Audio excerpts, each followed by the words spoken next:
Our next speaker is a gentleman who I just got to know recently, but I'm so impressed by his resume and the quality of the person. His name is Doni Remba. He's currently the president and executive director of an organization of Jewish Alliance for Change. Prior to that, he served as the national executive director of Amenu, a liberal values progressive Israel. He actually went to school in Israel, Hebrew University of Jerusalem, studying Middle East studies. He acted as a foreign press editor and translator in 1977, 1978 during the Egyptian-Israeli Camp David peace process. He's had many different positions, both working as a translator for Knesset speeches and in the marketing and telecommunications area. Without further ado, I'd like to introduce you to Doni Remba. And so I grew up in Cranford and moved to Chicago in order to do my doctorate at the University of Chicago.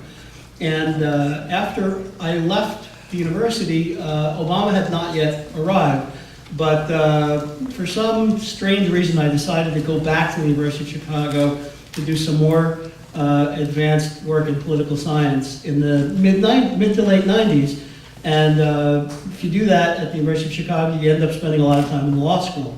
So I got my first exposure to Obama as a lecturer at the University of Chicago Law School. And early on, when I first met him and heard him speak at various seminars that I went to, I was very impressed that he had incredible potential as not only a person who could bring people together, but as someone who, while being a progressive, was also very much a pragmatist. And the way he united people is that he believed in the need to work out solutions that worked for everyone, working out compromises that didn't betray one's principles, but still found a common ground between different parties involved in a problem.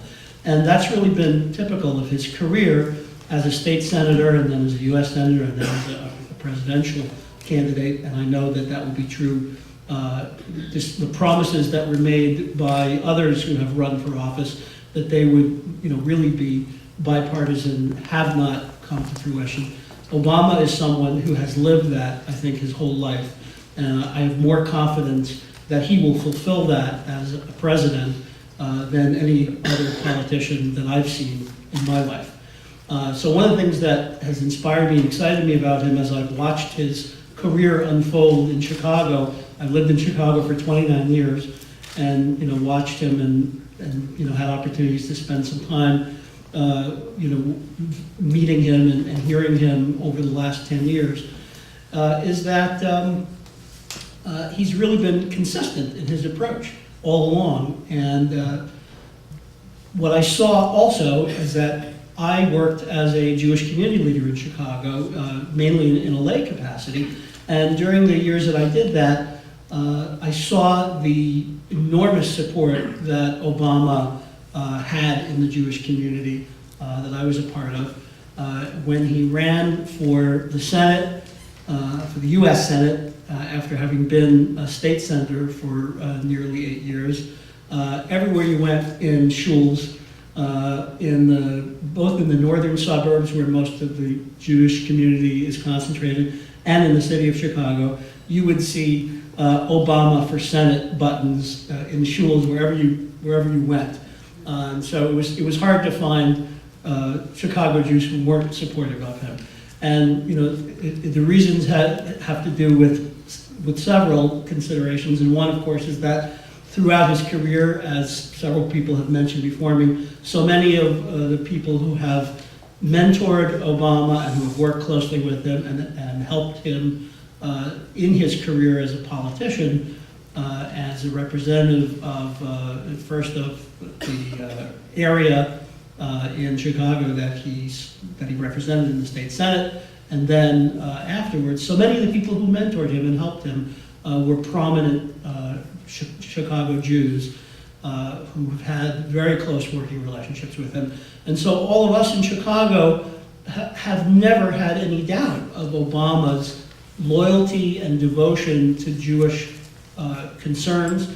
And I think one of the best examples of it, I don't know if somebody has spoken about it already, was that there's a state senator by the name of Ira Silverstein, who's Orthodox, who's from one of the suburbs where there's a large Jewish community, and he shared an office in the state capitol with Obama, and they co-authored a number of bills together, worked very closely, but the most interesting bill was the one that pertained to the insurance issue. Has somebody talked about the, okay, I'll just mention it. You may remember that there was a problem with insurance companies refusing to insure people when they went on trips to Israel, especially students going on a year abroad, as I first did when I studied at Hebrew University in my junior year. And it was deterring some parents from sending their kids to Israel on a year abroad or for any kind of period because they couldn't get insurance because it was being treated by insurance companies as a war zone.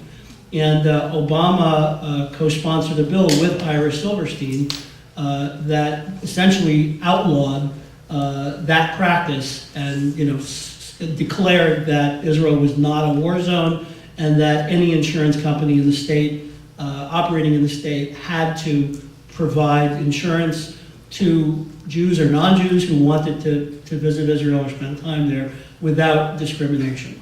So that was something that clearly was an expression of his belief in the rightness of what he was doing, but also of his commitment to Israel and his Jewish concerns that have always been central to the work that he's been doing his whole career as a representative in the state and then in the Senate. So what brought me here, as Larry mentioned, is that I took a job as an executive director in New York City of a Jewish organization, and when I saw what was happening with the smears against Obama that had started back during the primaries, I was naturally appalled because I knew that they were all untrue, as we all do, and I knew that it was an attempt to stimulate, to spark fears among people who didn't know Obama, didn't know who he was, didn't know what he stood for, didn't know what he was working for, and didn't know that he was someone who all of the Jewish community that knows him so well from Chicago and everywhere else has the absolute highest level of confidence in Obama as a president in terms of his concern for Israel and his concern and dedication to its security and to Jewish interests and to Jewish values. So I decided that somebody had to get up and do something about it, and I was concerned that the campaign wasn't doing enough. So after talking to the campaign and asking them, do you want to do some things about this? They said, well, we're doing what we can, and we recognize that more could be done. They said, it might be better if what you would like to do if it were done from outside the campaign, if it were a grassroots effort that came from within the Jewish community.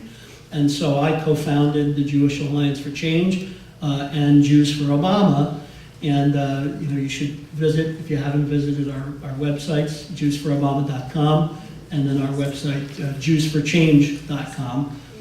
We're independent of the campaign, and we're basically a group of volunteers from all over the country who got together and said, hey, we're going to band together and we're going to make sure that we get information out to the rest of the American Jewish community so they know the truth about Obama. And so that's what we've been doing really for the last 5 or 6 months. And we are confident that if we all work together to spread the word and get the facts out to the rest of the Jewish community, that while there are some people whose minds won't change and whose minds are made up for reasons that we can't, no matter what we say, no matter what we show them, they won't change their minds. Still, I believe that there are many people in the Florida Jewish community, in Ohio and Pennsylvania, and other swing states who are willing to be open-minded and to listen to the facts.